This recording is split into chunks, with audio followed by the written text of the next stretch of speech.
పొలిమేర దాటిందో కోయిలమ్మ, మన పొలిమేర దాటిందో వలస కోయిలమ్మ.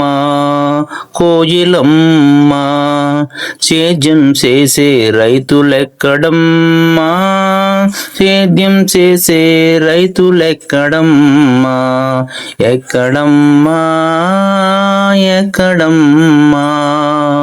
అన్నట్టుగా పంట పండించలేక బీడు భూములై రైతు కోసం భూదేవి ఎదురు చూస్తుంది.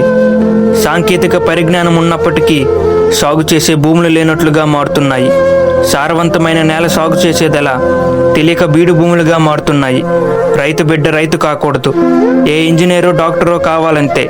ప్రస్తుత కాలం ఎవరో కాదు, మనమే ప్రశ్నగా మారబోతున్నాము. వ్యవసాయం అంటే బద్ధకానికి సాయం చేసినట్లు మనిషి పరిస్థితి అర్థమవుతుంది.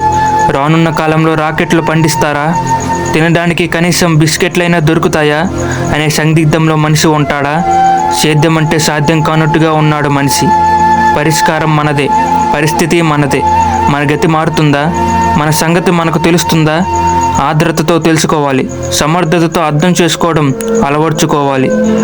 రైతాంగం అంటే ప్రతి అంగంలో జీర్ణించుకోవాలి. రైతే వెన్నెముక, రైతే రాజు అనే నినాదం మారకూడదు. నినాదంలో మార్పు వస్తే మనిషి విధానమే మార్పు వస్తుంది. నిదానం ప్రధానం, నినాదం మనిషికి మంచి విధానం. సర్వే జన సుఖినో భవంతు.